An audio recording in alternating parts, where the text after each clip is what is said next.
Hi guys, and welcome to a new episode of the Film Review Show. This is this week's episode, and in this week's episode we watch Back to School, a Rodney Dangerfield film. It was released in the 80s, and I'm delighted to say that this week I'm joined by special guest star Matthew Keleher on the left. Hi. And Oliver Odell, who's just on the left, just behind Matt, if you can see him. Right.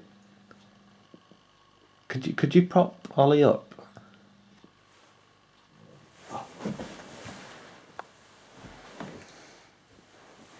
Hi Ol. Hey.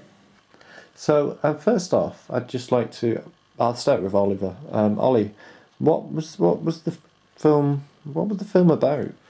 Yeah, it was about this guy who had sort of worked his way up off the street. Had a business. He was sort of in like outsize fashion, and he sort of built an empire up. But the one regret he had was that he never sort of graduated high school. He never went to college and got an education. And the upshot of it is that when he got older and he saw that his son was make his way on the campus, and he was on the verge of dropping out. He wanted to support his son, and he decided that he'd come along for the ride and fulfill his own dream of going to college. Okay, great. I'm going to switch to Matthew Keleher for the next question. So, what did you think of the film? I enjoyed it. I thought it was a good laugh.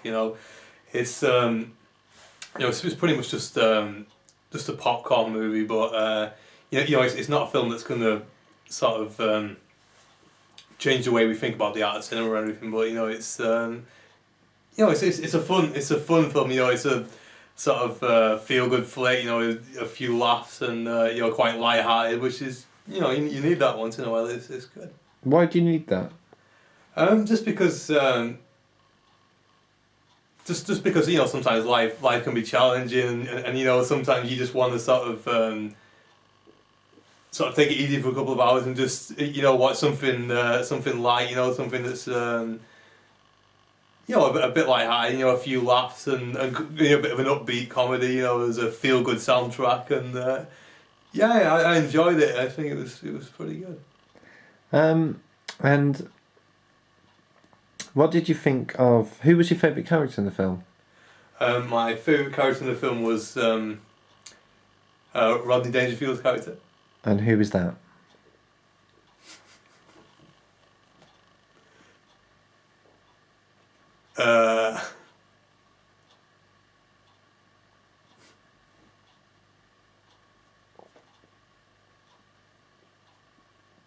Who was Roger Dangerfield? Rodney Dangerfield. In the film. I forgot his name. We'll have to come back to that. Okay, so what character did he play in the film? Well, he was the sort of self-made entrepreneur. A sort of salt of the earth kind of guy that was sort of surrounded by. When he sort of goes on campus, he's surrounded by these academics who are sort of trying to impose their ways on him a little bit. They have very sort of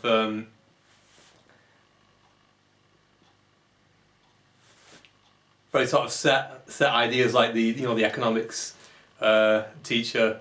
I remember his name was Philip. The economics teacher had a very sort of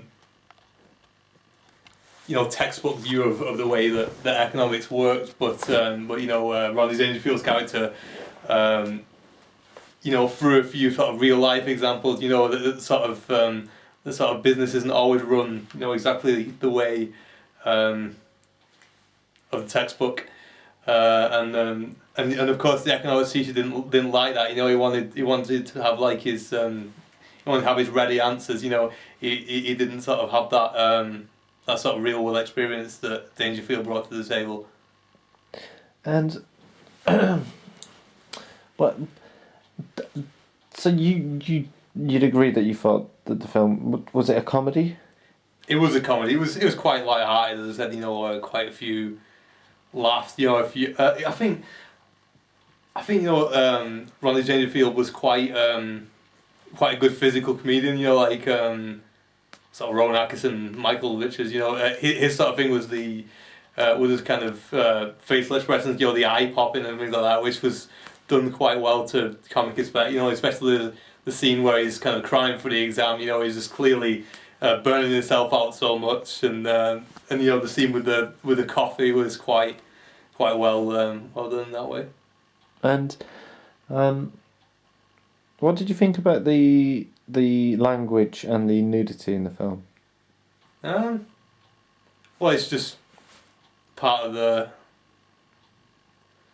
Well, you can see how it sort of predated franchises like American Pie and things like that. How? Well, it just sort of had that sort of kind of postcard sort of bawdy sort of humour that sort of in the Carry On films before that, and then in films like American Pie, like that sort of humour, that sort of college humour. And what did you think about the sexism in the film? The way that the protagonist treated women. Well, actually, I think the sort of literary teacher brought some balance to that. Because she sort of obviously Rodney Dangerfield's character was sort of a man of the sort of bygone era, and sort of he did have some of these issues you might regard as being a little bit dated, but the literary teacher sort of brought a new perspective to Rodney Dangerfield. Did you think that the teacher was fit? Yeah, she was quite nice. She was alright. And I'm just going to go to Oliver for this one. Yeah. But Oliver, what was your favourite scene in the film? My favourite scene in the film was I really like the music in the film. Like Ongo Bongo were pretty cool. It has that sort of quirky 80s sort of sound, which I thought was pretty cool. It was a pretty cool soundtrack in the film. I might track down a copy, put it on a mixtape. And Matt, I'd like to go to you for this next question. What was your favourite scene in the film? My favourite scene, I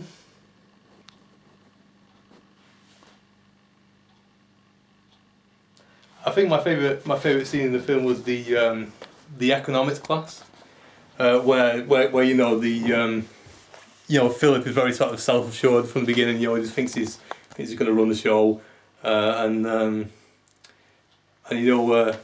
Rodney Dangerfield proves him wrong. He sort of shows that the way of the world isn't always the way of the textbook. Why? Why? Because he just sort of drew on his own experience of running a business. He doesn't always play by the book. Things don't always play out exactly the way that you would read in the textbook. Sometimes he sort of came up against authority, and you're sort of less than savoury characters in the city's business community, and he had to find a way around that. He had to find a way that worked no matter what was put against him, and the economics teacher only had the experience of kind of it being in fantasy land, as Rodney Dangerfield would say, just purely playing out hypothetical scenarios where he couldn't lose, and he felt uncomfortable with that was being challenged. Presumably, he was a lecturer for a reason. Yeah, he was a lecturer for the reason that he was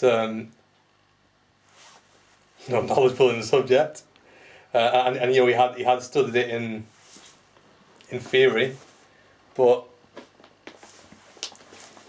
you know, he didn't have the same sort of acumen that Rodney Dangerfield had. And if you had to work in Roger Dangerfield's shop, Yeah. How would you market it? How would I market it? Yeah, what was the product and how would you market it? Well, the product was sort of like an outsized, big and tall clothing store. And how would you market it? I think like what what you saw in the film was kind of like a parody of a lot of American commercials. You know, that they're a little bit self-depreciating, a little bit kind of in your face and everything.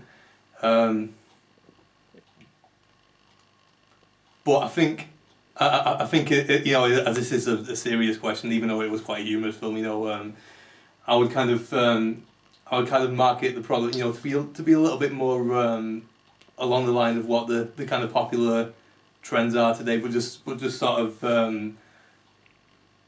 adapted for people that would sort of wear big and tall sizes. And what kind of people would wear big and tall sizes? Big and tall people. No, I mean, just it would just be sort of like just like a variation of what is popular today. Just sort of market it as, you know, this is kind of like a contemporary fashionable product, and this is a product that that you know you'll want to wear. You know, it's rather than sort of just being self-depreciating in the way that the advert, you saw the commercial, you know, a little bit more toned down in that sense. What I did notice is that one of the writers, I think it was one of the writers anyway, Right. one of the people who were involved in the film, one of them Okay. was Roger Dangerfield. Right. Another one was, I've forgotten the name, but the other one was called something like Wayne Field. Now, do you think that Roger Dangerfield chose that person because he also had Field in his surname? I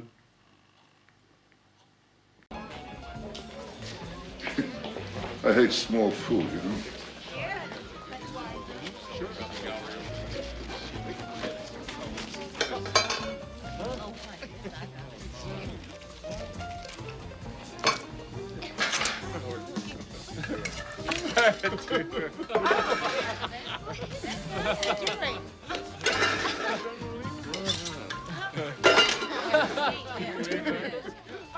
Hey, buddy, come here, will you? Put your hand right over there, will you? I learned this in Europe. Now,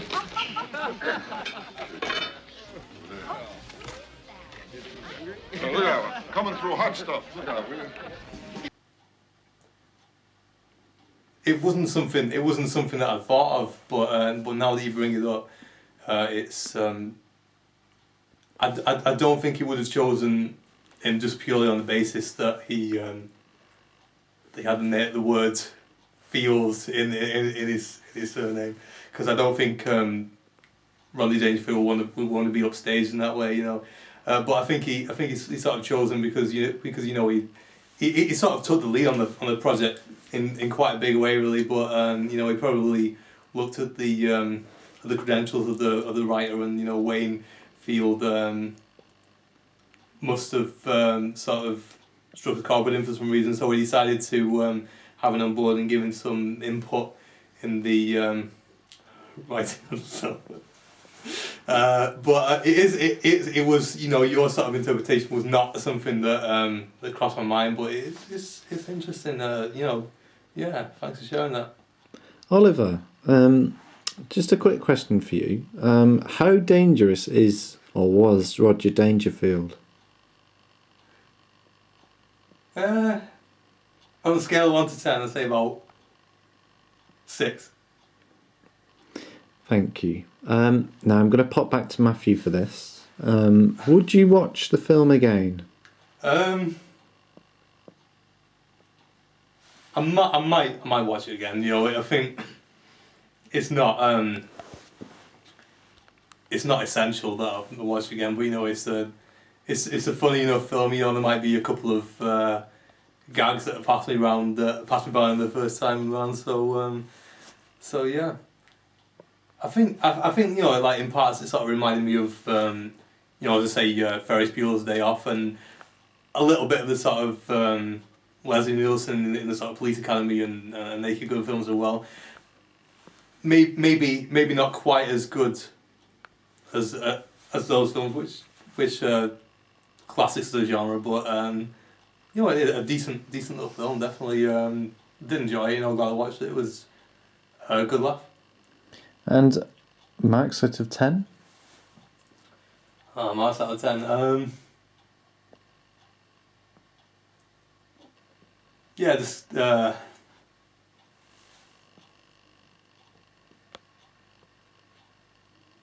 give it 7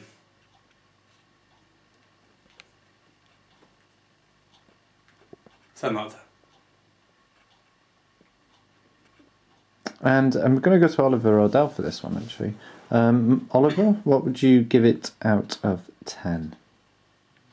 Well, I thought it was alright. I'm not going to give it a 7. I think 6 is fair enough. It was alright. You know, there were a few laughs in it, but not sure if it's worth seeing again, but it wasn't bad. And finally, I'm going to pop back to you for this one, Matt. Is there anything else you'd like to say about the film? Yeah, there is one more thing, and this is just really for the people watching at home. I know you always tune in for these, but Rodney Dangerfield also was a guest star on the Simpsons in a classic episode where he played Mr. Burns' long lost son, Larry Burns, and you know, I'd not seen the film before I saw the episode, but you know, looking back and remembering the episode, you know, it was, you know, it was very much sort of Rodney Dangerfield's inimitable style that kind of shone through, and you know, he had those sort of barbed one-liners. He sort of spun a few of those in the episode as well, and you know, there were plenty of those in the film as well, which was great. Well, thanks for that, Matt and Oliver. I just want to say a quick word of thanks to the people who are watching this, the viewers. Yeah. I would also like to, you know, to say thank you to the late Rodney Dangerfield for making this film, which I enjoyed, and you know, Oliver found fairly enjoyable. Guys, if you're watching, if you have any suggestions on what films we should watch, Why not? just pop us a comment, hit the subscribe button, give us a like. Feel free to comment on what our guest film critic stars have said today. It's great knowing that so many of you are right there watching us every week. 30,000, isn't it? 30,000. Wow. Yeah. Eyes have been watching. Well, no, 60,000, isn't it? Scum's hit 700. No, you know, yeah. Yeah. But yeah, thank you, and all the best. And hey, I'm sure Matthew and Ollie would like to see you next week. Same time, same place. Bye for now. Bye.